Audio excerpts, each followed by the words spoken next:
안녕하세요. 오태규 김정민입니다. 제네시스 전략에 관련된 2부입니다. 자, 제가 현대 그리고 제네시스 국내 제조사에게 가장 좀 답답했던 게 뭐냐면 아직까지도 신차를 출시하게 되면 몇 대 판매했다라는 걸 너무 중요하게 여기십니다. 사전 예약 얼마?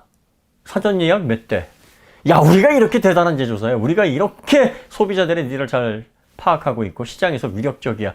뭐 이런 의도인 건 알겠습니다. 그런데 지금까지 이런 것들은 구태의연한 그야말로 내연 자동차식의 마케팅 방식입니다. 지금 자동차가 몇 대 파는 게 중요합니까? 몇 대 파는 게 중요했으면 테슬라 시총은 지금의 100분의 1도 안 돼야 맞아요. 93만 대 판매하는 테슬라가 1000조가 넘습니다. 그런데 1000만 대 판매하는 내연 자동차 기업들은 어떻습니까? 토요타가 전동화가 늦었던 이유가 뭔지 아세요? 다 아시잖아요. 그 몇 대에 집착하다 보니까 그 몇 대 판매하는 그 시장을 잃어버리면 앞으로 장래가 불안한 거거든요. 거대 조직이에요. 직원들도 많고 전 세계에 공장들도 많습니다. 이 시설 다 유지하려면 안정적인 매출 필요하죠. 그리고 또 이게 결과적으로 새로운 시대로 도약할 수 있을 만큼의 또 자본을 확보하게 해서 R&D 비용도 또 투자할 수 있게 되는 선순환의 가장 출발점이 되니까 무시할 수 없습니다. 하지만 미래 가치, 자동차가 지금 완벽하게 혁신의 시대로 넘어가면서 장면이 바뀌는 이 시기에는 몇 대를 파는가가 중요한 게 아니라 무엇을 파는가가 중요한 시대입니다. 지금은 그래요. 이러다가 시장이 안정되면 그 다음부터는 이제 몇 대가 파는지가 중요한 요소로 다시 내연 자동차 시장처럼 시장이 정리가 되겠죠. 하지만 지금은 몇 대를 파느냐가 중요한 게 아니라 무엇을 파느냐가 중요한 겁니다. 제가 제네시스 관련해서 가장 지금 제네시스가 파고들 수 있는 부분이 뭐냐? 테슬라의 혁신을 기술적으로 압도하기 좀 어렵습니다. 생각을 해보세요. 모델 S 플레드가 전체 93만 대 중에서 몇 대나 나갈 거라고 보십니까? 비중이 모델 X와 함께 25,000대도 안 됩니다. 상위 라인업이 그 정도 비도 안 돼요. 그러니까 이런 모델은 상징적이에요. 최상단에서 슈퍼카, 하이퍼카를 완벽하게 무력화시킬 수 있는 2억 언더의 그 현실적인 가격으로 엄청난 성능을 선보이니까 소비자들이 속된 말로 눈이 돌아간 거예요.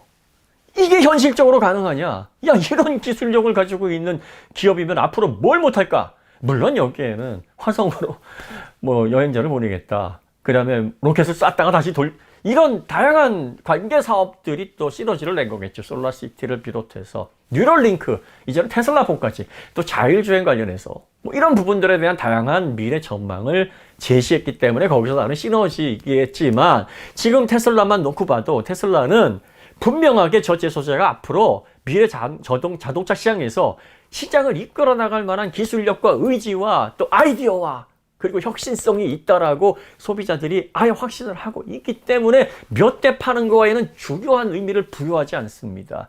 새로운 시장에 진입하기 위해서. 그래서 지금까지 내연 자동차들이 제품을 좋은 가격에 만들어서 판매하고 그 이익을 가지고 순이익을 통해서 재원을 획득했던 이 전통적인 가치에서 벗어나서 소비자들에게 아직까지는 주진 않았지만 미래 가치를 끌어당겨서 소비자들이 그 미래 가치만으로도 나에게 뭔가 현물이 증정이 되지 않은, 내가 그걸 누리지 않은 상황에서도 내 주머니에서 내 돈을 가져가. 예를 들어서 FSD 같은 경우에는 진짜 실현되는 서비스가 아님에도 불구하고 그걸 구입하는 소비자들이 많은 이유가 그런 엄청난 장면들을 보고 확신을 하기 때문입니다.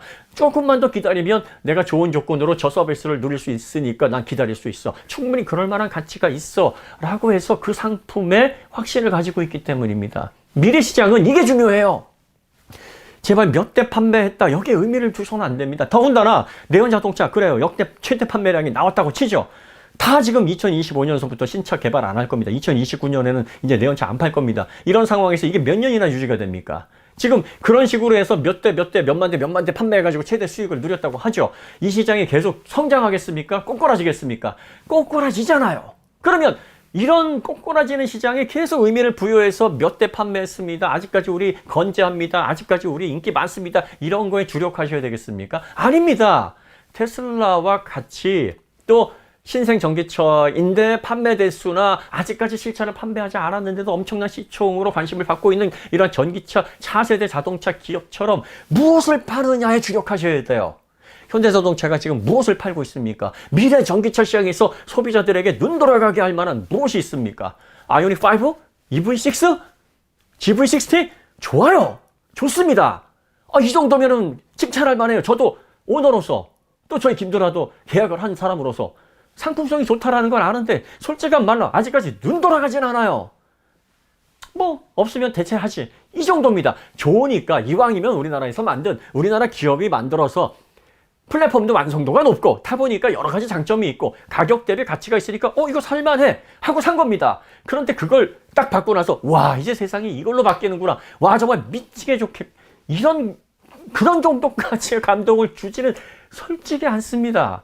이런 거를 만들어낸 어떤 차들이 그렇습니까? RM20 1억 언더에서 뭐 지금 얼마에 기획될지 모르겠는데 제가 듣기로는 이 차 1억 언더로 기획을 하고 있다라고 알고 있습니다. 포르쉐 기존 내연 자동차 2억 3억짜리 차를 능가하는 그 엄청난 퍼포먼스와 동력 성능 그리고 비크 다이나믹스를 다 실현한 이런 극강의 스포츠 전기차를 통해서 시장을 한번 뒤집어 놔야죠. 그리고 G90를 다시 한번 말씀드리지만 G90는 지금까지 이 G80에서 내연 자동차와 전기 동력 완성도 높은 파워트레인이 합쳐지니까 이 시너지가 진짜 엄청나더라. 저도 깜짝 놀랐습니다. 그러면 지금 이 G80은 사실 전기차를 완벽하게 염두에 두고 고려는 했으나 완벽하게 염두에 두고 만든 차는 아닌데 현대자동차의 MVH라든지 고급화 전략, 인테리어, 정숙성 이런 것들이 전동화 파워트레인과 맞물려서 훌륭한 시너지를 내고 있단 말이에요. 그러면 이걸 발판 삼아서 G90 플래그십 모델은 그 어떤 플래그십 프리미엄 자동차를 기획했던 그런 브랜드와는 완벽하게 차별화된 형태의 정숙성과 편안함과 안락함과 미래지향적인 동력 성능을 통해서 감동을 줘야 되겠다. 이게 몇 대나 팔려 나갈까? 이게 중요한 게 아니에요. 이렇게 차별화되는 무엇을 팔 것인가에 집중을 하셨어야 된다는 얘기입니다. 테슬라처럼, 리비안처럼, 루시드에어처럼 말이에요. 그런데 이걸 2024년에 GV90부터 SUV 형태로 해서 모든 역량을 거기에 실어서 2024년도면 2년 남았습니다. 2년 동안 다른 제조사들 따라옵니다. 기획합니다. 그거 왜 모르고 있겠어요. 그리고 그들과 같이 또 박터지게 경쟁해야 됩니다. 또 선택해 주세요. 또 우리가 몇 대 팔았네요. 또 우리가 아직까지 제네시스는 훌륭합니다. 이런 얘기를 통해서 그들과 함께 또 내연 자동차 시절처럼 피 터지게 경쟁을 하고 아직까지 히스토리 헤리티지가 없는 상황에서 그들 브랜드보다 우리 걸 봐주세요라고 목소리를 높여야 됩니다. 그런데 지금 더 앞서가는 그래서 실사 내연 자동차에 몇 대 판매했습니다. 이걸 공식화해서 자랑스럽게 자랑하지 못할지라도 지금 테슬라가 못하는 부분이 뭐예요? 동력 성능에서는 지금 끝판왕입니다. 하지만 편안한 승차감, 내연 자동차의 그 뛰어난 마감, 크림쉘 후드, 그 큰 알루미늄, 엔진 후드가 정말 정교해요. 그리고 라이트 하나에 상향등, 하향등, 방향 지시트까지 다 집어넣고 또 렌즈를 200개로 가공을 해서 이런 섬세한 가공들이 테슬라가 아직 부족합니다. MVH 부족해요. GV90 승차감 굉장히 좋습니다. 여기에 전동화가 실려가지고 소음 자체가 아예 근원적으로 파워트레인에서 차단이 돼버리고 또 액티브 로드 노이즈 컨트롤, 뱅앤올uf스 사운드로 역상 사운드까지 해서 최적의 공간을 만들어져 버리면 프리미엄 세단을 탔던 기존의 내연 자동차에 길들였던 사람들의 감동이 얼마나 대단하겠습니까? 이 사람들이 한번 경험해 보겠어요. 이게 뭐야? 아니 이거 이 정도면은 몇 억짜리 롤스로이스라든지 벤틀리 최상위 모델 뭐 이런 모델들하고 견줘도 오히려 더 나은데 이렇게 눈이 돌아가게 만들어야 돼요. 그러면 이제 그때서 이거는 아직 완성화된 건 아니고요. 우리가 플랫폼 완성해가지고 제대로 된 걸 2024년도에 낼 건데 그때는 이거보다 훨씬 더 기능적으로 소프트웨어적으로 그 외 가치에서 훨씬 더 좋을 텐데요. 뭐 이거 가지고 벌써 놀라십니까? 그러면 미래 가치가 드디어 생기는 겁니다. 몇 대를 팔아서 그 가치를 통해서 기업이 확장하는 게 아니라 그 앞으로의 희망, 전망, 가치, 밸류 소비자들이 이제는 기다리면 이 제조사가 앞으로 지금까지는 팔로우 입장이었지만 앞으로 전기차 시장에서는 프론티어로서 과감하게 테슬라와 다른 어떤 상품성을 가지고 테슬라가 아이폰이라 그러면 안드로이드 영역에서의 갤럭시처럼 전기차 시장을 양분할 수 있는 가능성이 높은 제조사로 투자 가치도 높고 상품성도 높고 다양한 형태로 주목할 만하겠구나라고 확신을 하게 만드는 게 중요합니다. 그렇게 되면 이게 뭐 800만 대, 900만 대, 1000만 대 막 찍어내지 않아도 사람들이 거기에 더 높은 관심을 가지고 미래 가치에 대해서 투자를 하고 시총이 오르고 영향력이 확대가 되는 겁니다. 그리고 나서 지금 GV90에서부터 그렇게 적극적으로 이게 완성화된 전기차가 아니고 미래에 정말 현대자동차, 제네시스가 추구해야 될 궁극적인 완성이 아니면 어떻습니까? 지금 현재 시장에서 경쟁 모델이 없는 결과물을 보여줘서 사람들에게 주목할 수 있게 하면 박 터지게 다양하게 비슷하게 있는 상품들과 경쟁하는 거와는 전혀 다른 방식으로 주목을 받을 수 있어요. 아니 우리 봐주지 않아도 다 사람들이 거기에 주목하고 보게 됩니다. 몇 대 파느냐가 중요한 게 아니에요. 무엇을 판매하느냐, 무엇을 통해서 미래 비전을 보여주느냐, 이게 중요합니다. 제네시스 플래그십서부터 상품성을 통해 사람들에게 눈도장을 받아야 돼요. 이 모델은 소비재 중에서 실용적인 소비재가 아닙니다. 뭔가 과시를 하고 인정을 받고 대외적으로 내가 이걸 가지고 있음으로 인해서 내적 만족도보다도 외적인 만족도가 나를 더 만족시킬 수 있는 그런 나를 좀 돋보이게 해주는 소비재란 말이에요. 그러면 이 돋보이게 해주는 소비재를 왜 밑에서부터 어렵게 올라가려고 하는 겁니까? 위에서부터 찍어 누르세요. 그리고 현대자동차에서 막강한 가성비 좋은 모델들 내연자동차 이 수요 확대를 통해서 당분간 버틸 수 있지 않나요? 60조 넘는 돈을 제품 개발에만 쓰시는 거 저는 그거보다도 전 뭐로 생각을 했냐면 영업 손실이 나더라도 그 영업 손실을 메꾸면서 앞으로 차별화된 상품을 통해서 소비자들의 눈을 돌아가게 할 만큼 무엇을 판매하느냐 바로 이 부분에 주력을 해서 거기에 선택과 집중을 하면서 생기는 손실 이 손실을 보충하는 용도로서 그 손실을 메꾸는 용도로서도 활용하려고 저렇게 많은 돈을 집행한 것이 아닌가 저는 그런 생각을 했었는데 지금 G90 나온 걸 보면 왜 다른 제조사들에게 시간을 줍니까? 지금 나왔어요. 2022년 1월에 전기차 580마력에 누구도 넘볼 수 없는 MVH에 네, 안락함에 또 편안한 거주 공간에 전기차에 꼭 맞는 스타일리시한 디자인에 또 엄청나게 좋아진 디테일에 자 이런 걸 보면은 메르세데스, BMW, 독일의 독삼사들 프리미엄 라인업을 가지고 있는 제조사들이 긴장하지 않겠습니까?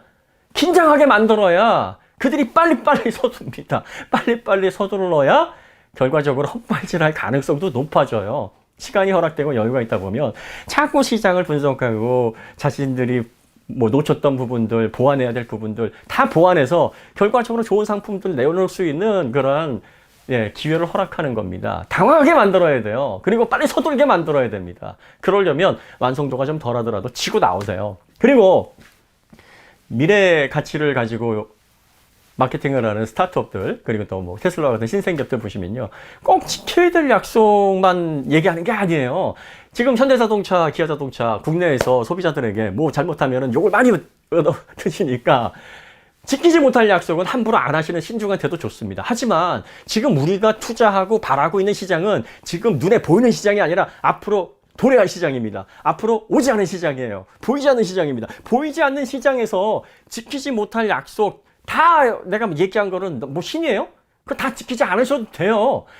구체적인 계획을 설명하고 이대로 가겠습니다 해서 가급적이면 실현 가능한 최대치를 보여주시고 그 결과물을 빠르게 보완해서 눈으로 보여주시는 그 전략이 필요합니다. 일론 머스크 로봇 택시 한다고 2020년에 얘기를 했지만 나왔습니까? 근데 누가 뭐라 그래요? 사이버 트럭은 계약하고 나서 지금 몇 년이 밀려 있습니까? 로드스터 뭐 제로백 1.1초 로켓 기술 지금 얘기도 없어요 지금. 그렇지만 굳건합니다. 왜? 소비자들이 정말 그 제조사에서 바라는 가장 중요한 핵심적인 상품성이 충족이 돼 있기 때문이에요. 그러니까 소비자들이 앞으로 제조사에서 얘기하는 게 다 지켜지지 않았을 때 오는 그 부담감, 그 비난, 그걸로 인한 역풍 이런 걸 좀 걱정하지 마세요. 과감하게 상품 기획을 하시고 과감하게 미래에 대해서 계속 소통을 하십시오. FSD, 테슬라 안 되잖아요. 그런데 끊임없이 FS 대인이 뭐 배터리 대인이 얘기하면서 여기까지 왔습니다. 여기까지 왔습니다. 베타 버전 언제 되는 건데요? 하지만 사람들은 기대합니다. 아 잘하고 있구나. 계속 진행되고 있구나. 아 좀 밀리나 보다. 어떤 사람들은 그걸 가지고 뭐 사기라고 얘기도 하고, 어떤 사람은 뭐 과대 광고라고 얘기도 하고, 어떤 사람은 야, 다 생각이 있겠지. 의견이 분분하지만 그 모든 것들이 테슬라의 가치를 위협하지 않아요. 현대, 제네시스 이렇게 하세요. 과감하게 좀 나가시면 좋겠습니다. 분명한 의지가 있고 그런 의지를 통해서 상품성이 정확하게 현실적으로만 보여진다 그러면 저라도 나서서 약속 못 지킨 거에 대해서 쉴드 쳐드릴게요. 이건 이렇고 저렇고 뭐 그냥 안 받고 해드릴게요. 왜? 그 의지가 분명하면 응원해드릴 수 있거든요. 몇 대 파느냐가 중요한 게 아닙니다. 다시 한번 말씀드리면 무엇을 파느냐. 그리고 지금 내연 자동차들이 또 독삼사, BMW, 메르세데스 벤츠, 아우디, 또 렉서스 이런 브랜드들이 아까워서 손을 벌벌벌벌 떨면서 놓지 못하는 그 시장을 제네시스가 먼저 박살내버리세요. 무너뜨려버리세요. 그 시장에 들어서 같이 성장하려고 하면 안 됩니다. 그러려면 내 살도 내줘야 돼요. 내 살을 내주지 않고 남의 생명을 어떻게 취합니까? 이 시장 포기를 하시는 한이 있어도 이거 같이 포기하게 되면 누가 더 손실이 큽니까? 누가 더 거기에 치명적인 브랜드에 회복할 수 없는 타격을 입습니까? 제네시스가 이 시장을 뒤집어 엎어야 돼요. 무엇을 파느냐가 중요합니다. 몇 대 파느냐, 이게 중요한 상황이 아니에요. 너무 흥분을 했네. 죄송합니다. 뭐 하나 빠지면 그 생각에서 제가 잘 벗어나지 못합니다. 네, 진정하고 오늘 마무리 여기서 하겠습니다. 감사합니다.